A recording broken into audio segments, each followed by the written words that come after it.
2009 మే 13 రెండోసారి అధికారంలోకి వచ్చిన కాంగ్రెస్ అధికారం చేపట్టింది ఈ రోజునే. రెండోసారి సీఎంగా వైఎస్ రాజశేఖర రెడ్డి ప్రమాణ స్వీకారం చేశారు. ప్రజా సమస్యలను తెలుసుకునేందుకు రచ్చబండ కార్యక్రమాన్ని ప్రారంభించిన వైఎస్ రాజశేఖర రెడ్డి ఆ కార్యక్రమంలో భాగంగా రాష్ట్రంలో వివిధ ప్రాంతాలని ఆకస్మికంగా సందర్శించేవారు. 2009 సెప్టెంబర్ 2 చిత్తూరు జిల్లాకు రచ్చబండ కార్యక్రమానికి హాజరయ్యేందుకు అంతా సిద్ధం చేసుకున్న వైఎస్ బెల్ 430 హెలికాప్టర్లో చిత్తూరుకు బయలుదేరారు. ఆ హెలికాప్టర్ వెళ్లే దారిలో దట్టమైన క్యుములోనింబస్ మేఘాలు కమ్ముకున్నాయి. పైలట్లు భాటియా, ఎంఎస్ రెడ్డిలు ఆ మేఘాలను తప్పించడానికి ప్రయత్నిస్తూనే వాటిలో చిక్కుకుపోయారు. దీంతో నల్లమల అడవుల్లో పావురాల గుట్ట వద్ద వైఎస్ ప్రయాణిస్తున్న హెలికాప్టర్ అదుపు తప్పి కొండను ఢీకొంది. వైఎస్ తో పాటు అందులో ప్రయాణిస్తున్న 5గురు అక్కడికక్కడే అసువులు బాశారు.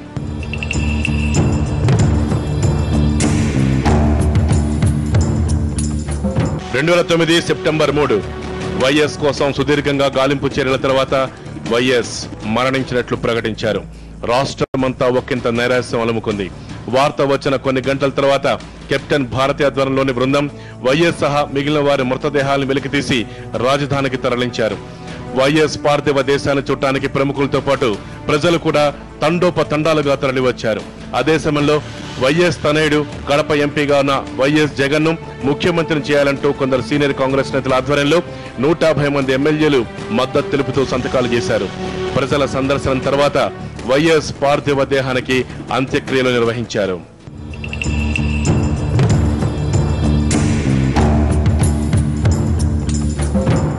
2009 సెప్టెంబర్ 25 వైఎస్ మరణించిన 3 వారాల తర్వాత నల్లమల అడవుల్లో రుద్ర కోడూరు సమీపంలో ఉన్న నల్లకాలు వద్ద వైఎస్ జగన్ తొలిసారిగా బహిరంగ సభలో పాల్గొన్నారు. అప్పటికే రాష్ట్రంలో ఎన్నో రాజకీయ పరిణామాలు చోటు చేసుకున్నాయి. ఆపద్ధర్మ ముఖ్యమంత్రిగా బాధ్యతలు చేపట్టిన రోసే నాయకత్వం మీద అక్కడక్కడ విమర్శలు తలెత్తాయి. మరోపక్క జగన్ ను సీఎం చేయాలన్న డిమాండ్లు వచ్చాయి. ఆ రోజు నల్లకాలువ సభలో ఉద్విగ్నంగా మాట్లాడిన జగన్ తండ్రి వైఎస్ ఆశయాల్ని ఖచ్చితంగా నెరవేరుస్తున్నానని, తండ్రి మరణ వార్త విని గుండె ఆగిన ప్రతి కుటుంబాన్ని ఆదుకుంటానని ప్రతిన పూనారు. పరామర్శిస్తాను, నేను మీలో ఒకరిని అని చెప్పి గుర్తు పెట్టుకోమని చెప్పి సవినయంగా సభాముఖంగా చనిపోయిన ప్రతి కుటుంబానికి కూడా ఈ సభా వేదిక ద్వారా చేతులు జోడించి వారి కుటుంబాలకు కూడా ప్రగాఢ సంతాపాలు తెలుపుకుంటున్నాను. ఆ రోజు నుంచి జగన్ కు కాంగ్రెస్ హైకమాండ్ కు మధ్య దూరం పెరుగుతూ వచ్చింది. జగన్ కు మద్దతుగా ఉన్న ఎమ్మెల్యేలు కూడా కొద్దిగా దూరం అవుతూ వచ్చారు.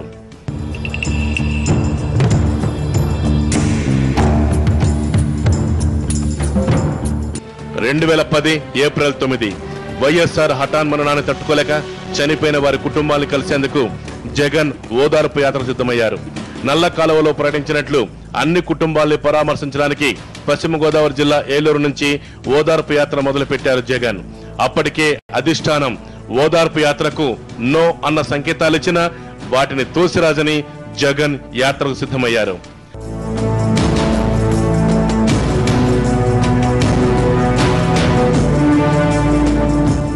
అలా హైకమాండ్ ధిక్కరించి జగన్ ముందుకెళ్లడం సోనియాకు నచ్చలేదు. సామాధాన భేద దండోపాయాల్ని ప్రయోగించిన లాభం లేకపోయింది. ఇరు వర్గాల మధ్య ప్రచన్న యుద్ధ మేఘాలు కమ్ముకున్న ఏ విషయమూ బయటపడలేదు. ఆ సమయంలో జగన్ తన తల్లి విజయమ్మతో కలిసి సోనియా గాంధీని ఢిల్లీలో ఆమె నివాసానికి వెళ్లి తన అభిప్రాయాన్ని లేఖలో రాసిచ్చారు. ఓదార్పు ఆపేది లేదని జగన్ స్పష్టం చేయడంతో కాంగ్రెస్ కు జగన్ కు మధ్య అంతరం కాస్త అగాధమైపోయింది.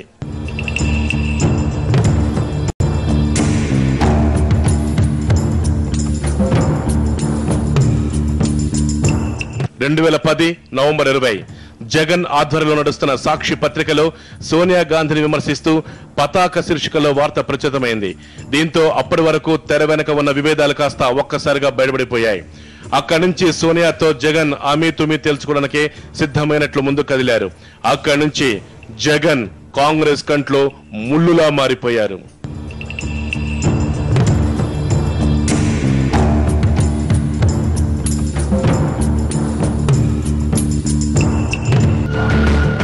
నూట 25 కాంగ్రెస్ చరిత్రలో జగన్ లాంటి ధిక్కార స్వరాలు ఎన్నో వినిపించాయి.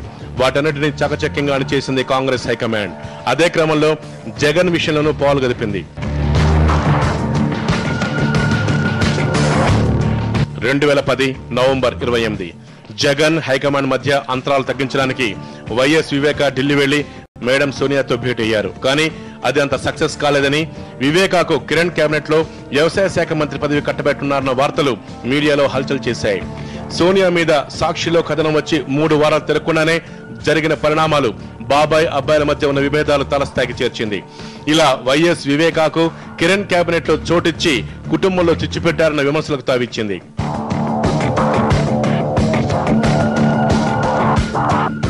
2010 నవంబర్ 29 పార్టీలో తనతో పాటు తమ కుటుంబం పైన నీచ రాజకీయాలు సాగుతున్నాయంటూ వైఎస్ జగన్ తన ఎంపీ పదవితో పాటు పార్టీ సభ్యత్వాన్ని కూడా రాజీనామా చేశారు. జగన్ తో పాటు ఆయన తల్లి విజయమ్మ కూడా తన ఎమ్మెల్యే పదవికి రాజీనామా చేశారు. సోనియాకు 5 పేజీల బహిరంగ లేఖ రాయడంతో రాష్ట్ర రాజకీయం వేడెక్కింది.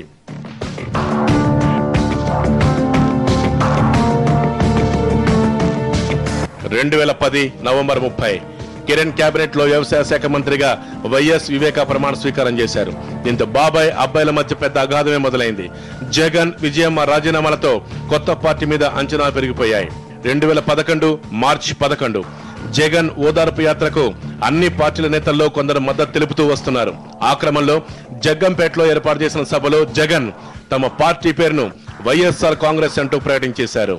వైఎస్ఆర్ కాంగ్రెస్ పార్టీ అని చెప్పి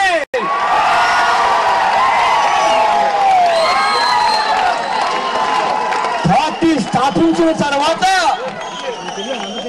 మొట్టమొదట కండువా వేసింది జ్యోతిర్ నెహ్రూ అమ్మకే. నేను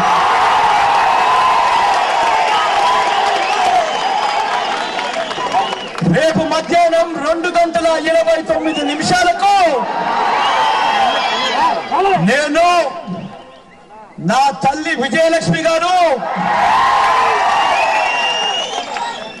ఇద్దరం కూడా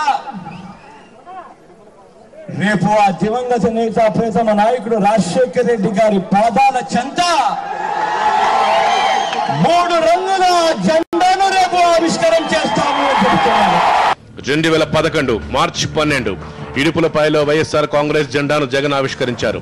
తన తండ్రి ఆశయాలకు అనుగుణంగా యువజన, శ్రామిక, రైతు కాంగ్రెస్ పార్టీగా పేరు పెట్టి వైఎస్ పథకాల్ని పార్టీ జెండాలో పొందుపరిచారు. 2011 ఏప్రిల్ 21 వైఎస్ఆర్ కాంగ్రెస్ పార్టీకి ఎన్నికల కమిషనర్ ఫ్యాన్ గుర్తును కేటాయించారు. అక్కడి నుంచి జగన్ తన యాత్రలో ఫ్యాన్ గుర్తుతో ప్రచారం చేశారు. కడప ఎంపీ, పులివెందుల ఎమ్మెల్యే స్థానాలకు ఉప ఎన్నికల్లో రాష్ట్ర రాజకీయాలను ఆకర్షించాయి. విజయమ్మకు పోటీగా పులివెందల్లో కాంగ్రెస్ పార్టీ నుంచి వైఎస్ వివేకానంద బరిలోకి దిగడం ఎన్నికల వేడిని మరింత పెంచింది.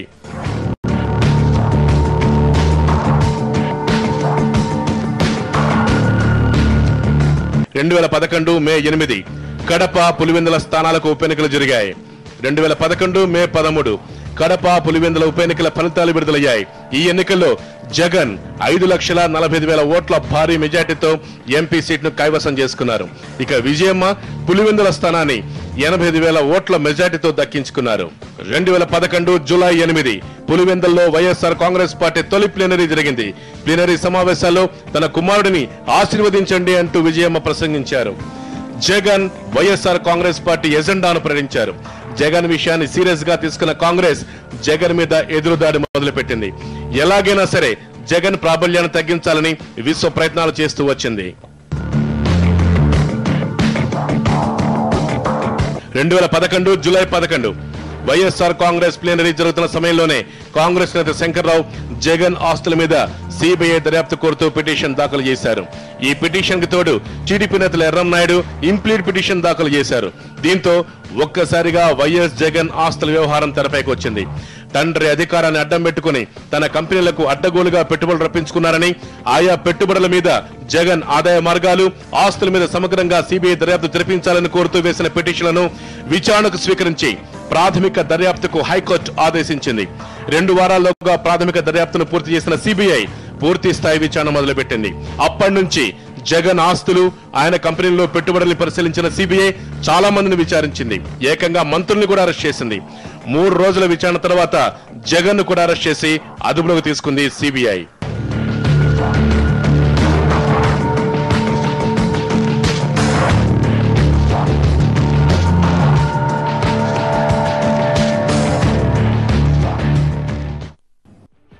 జగన్ ను ఆయన పార్టీని కొన్నాళ్ల వరకు మరీ సీరియస్ గా తీసుకుని కాంగ్రెస్ పార్టీ నేతల చూపు మారడంతో అలర్ట్ అయింది.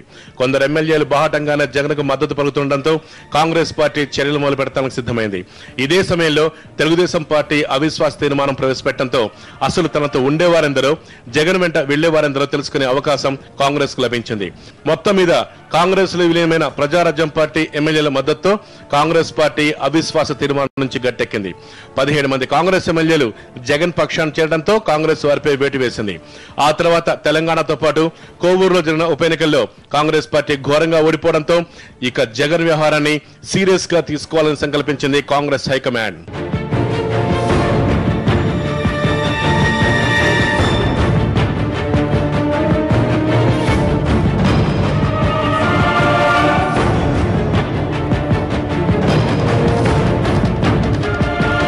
వేటుపడిన ఎమ్మెల్యేల స్థానాలకు ఉప ఎన్నికల నోటిఫికేషన్ వెలువడిన తర్వాత సిబిఐ విచారణ కూడా ఊపందుకుంది. హైకోర్టు ఆదేశాలతో జగన్ ఆస్తులపై సాగుతున్న సిబిఐ విచారణలో అరెస్టులు కూడా మొదలయ్యాయి. జగన్ ను A1 నిందితుడిగా పేర్కొన్న సిబిఐ ఈ కేసులో A2 నిందితుడైన జగతి పబ్లికేషన్స్ ఎడిటర్ విజయసాయిరెడ్డిని జనవరి 2న అరెస్ట్ చేయడంతో కేసు స్పీడ్ అందుకుంది. ఉప ఎన్నికల వేడితో పాటుగా విచారణ కూడా వేగం పెరిగింది. తనిఖీలు ఖాతాల స్తంభనతో వైఎస్ జగన్ కు అన్ని వైపుల నుంచి దిగ్బంధం పెరిగింది. అక్రమ పెట్టుబడులతో ఏర్పడిందన్న ఆరోపణలు ఎదుర్కొంటున్న జగన్ సంస్థలు జగతి పబ్లికేషన్స్, ఇందిరా టెలివిజన్, జనని ఇన్ఫ్రాల బ్యాంకు ఖాతాల్ని సిబిఐ సీజ్ చేయడంతో ఈ దిగ్బంధం మరింత పెరిగినట్లయింది. మరోవైపు ప్రభుత్వ ప్రకటనలను నిషేధిస్తూ రాష్ట్ర సర్కార్ నిర్ణయం తీసుకుంది. ఇది పత్రికా స్వేచ్ఛపై దాడి అంటూ జగన్ మీడియా సంస్థలుగా గొలుపెట్టాయి. దీనిపై హైకోర్టుకెళ్లిన జగన్ ఖాతాల ఫ్రీజును డీఫ్రీజ్ చేయించుకోగలిగారు. ప్రకటనల నిషేధంపై స్టే తెచ్చుకోగలిగారు. ఈ మధ్య కాలంలోనే గతంలో గనుల మంత్రిగా పనిచేసిన సబితా ఇంద్రారెడ్డిని కూడా సిబిఐ 4 గంటల పాటు విచారించడం సంచలనం సృష్టించింది.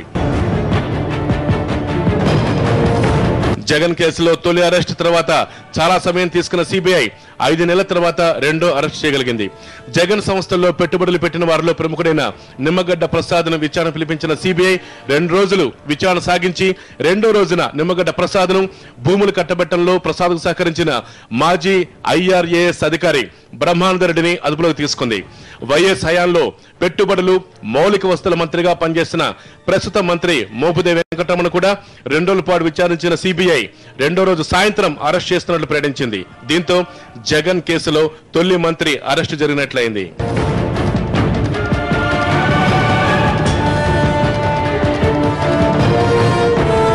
ఇక ఆస్తుల కేసులో మే 28న విచారణకు రావాలంటూ సిబిఐ కోర్టు జగన్ కు సమన్లు జారీ చేసింది. ఇది జరిగిన కొన్నాళ్లకే తన విచారణకు మే 25న హాజరు కావాలంటూ సిబిఐ జగన్ ఆదేశించింది. జగన్ కేసుపై సిబిఐ దూకుడు పెంచితే ఇటు జగన్ కూడా సిబిఐపై విమర్శల వేడిని పెంచారు. సిబిఐ కాంగ్రెస్ హైకమాండ్ జేబు సంస్థగా మారిందని విమర్శించారు. కోర్టు విచారణకు ముందే తనను విచారణకు పిలిచి అరెస్టు చేయడానికి పథకాలు రచిస్తున్నారని విమర్శించారు. ఇవాళ ఏం చేయబోతున్నారు అంటే మొన్న రాజనాథ్ గారు ఇక్కడికి వచ్చారట. వచ్చి సిబిఐ డైరెక్టర్లు అదే పనిగా బీజేపీని పిలిపించుకొని కిరణ్ కుమార్ రెడ్డితో పాటు కలిసి మంతనాలు జరిపారట. ఆ తర్వాత చంద్రబాబు నాయుడు గారితో కూడా సంభాషణలు చేపించారట.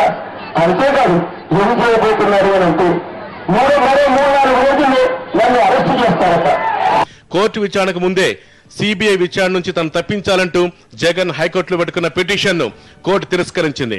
మరోవైపు అరెస్టు భయంతో జగన్ పెట్టుకున్న ముందస్తు బెయిల్ పిటిషన్ కూడా కోర్టు కొట్టివేయడంతో జగన్ ఈ నెల 25 నుంచి సిబిఐ విచారణ కోసం దిల్కుషా గెస్ట్ హౌస్ కు రాక తప్పడం లేదు. ఇప్పటికీ 3 రోజుల పాటు జగన్ ను విచారించిన సిబిఐ 3వ రోజు సాయంత్రం మాత్రం సస్పెన్స్ థ్రిల్లర్ను తలపించింది.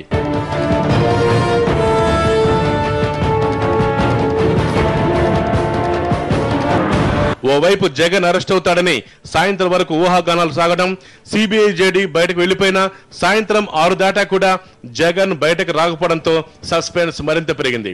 మరోవైపు హైదరాబాద్ లో హై అలర్ట్, రాష్ట్ర వ్యాప్తంగా పలు ప్రాంతాల్లో భద్రత కట్టుదిట్టం చేయడంతో జగన్ అరెస్ట్ తప్పదన్న భావన ఏర్పడింది. ఇటు జేడీ లక్ష్మీనారాయణ ప్రభుత్వ అదనపు సొలిసిటర్ జనరల్ తో భేటీ కావడం, జగన్ కుటుంబ సభ్యులు దిల్కుషాకు బయలుదేరడంతో అనుమానాలు మరింత పెరిగాయి. అంతా ఊహించినట్లుగానే సాయంత్రం 7:10 సమయంలో జగన్ ను అరెస్ట్ చేసింది సిబిఐ.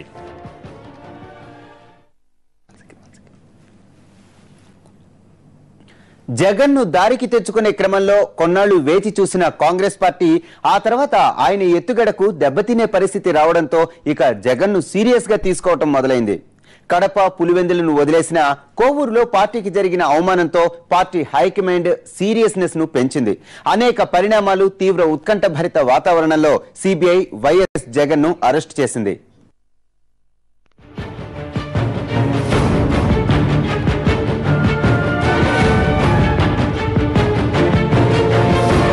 కర్ణాటక రాజకీయాల్లో చక్రం తిప్పుతూ బీజేపీలో ప్రముఖ నేతగా ఉన్న గాలి జనార్దన్ రెడ్డిని సిబిఐ అరెస్ట్ చేసి సంచలనం సృష్టించింది. ఓబులాపురం మైనింగ్ కేసులో గాలికి తండ్రి వైఎస్ తో పాటు జగన్ కూడా సహకరించారని సిబిఐ అభియోగం మోపింది. గాలి జనార్దన్ రెడ్డికే మైనింగ్ లీజులు దక్కేలా జగన్ ప్రయత్నించారని, ఓబులాపురంలో మైనింగ్ లీజుల కోసం అప్లై చేసిన తమను జగన్ బెదిరించినట్లు కొందరు బాధితులు సిబిఐకి ఫిర్యాదు చేయడంతో ఈ కేసు వ్యవహారం జగన్ వైపు కూడా మళ్లింది. గాలి అరెస్ట్ తర్వాత ఓఎంసీ బాధితులు ఒక్కొక్కరు బయటకు రావడం మొదలుపెట్టారు.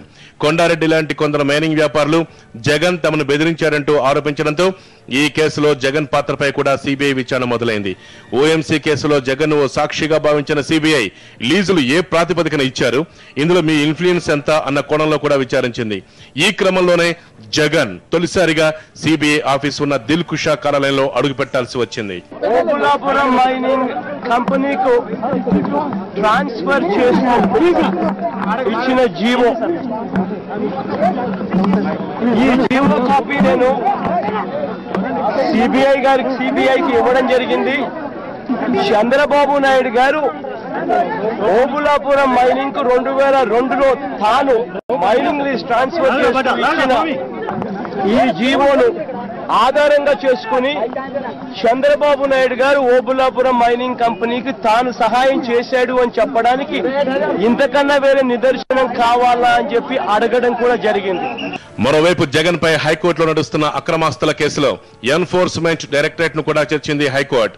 జగన్ సంస్థలోకి పెద్ద ఎత్తున విదేశీ కంపెనీల ద్వారా డబ్బు వచ్చి చేరిందని భావించిన హైకోర్టు ఈడీని కూడా రంగంలోకి దించింది.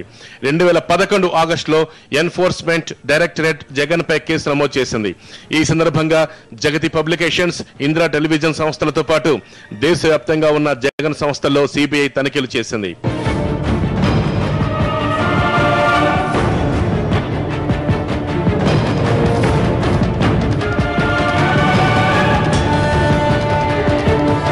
ఇదే సమయంలో చంద్రబాబుకు అక్రమాస్తులున్నాయని రామోజీరావు, సుజనా చౌదరి, సీఎం రమేష్, మురళీమోహన్ తదితరులు ఆయనకు బినామీలుగా వ్యవహరిస్తున్నారంటూ వైఎస్ఆర్ కాంగ్రెస్ గౌరవాధ్యక్షురాలు జగన్ తల్లి విజయమ్మ హైకోర్టులో పిటిషన్ వేశారు. అయితే నాట్ బిఫోర్ నిబంధనల కారణంగా అనేక బెంచీలు మారిన ఈ కేసు ఆ తర్వాత చివరకు జస్టిస్ రోహిణి బెంచ్కు వచ్చింది.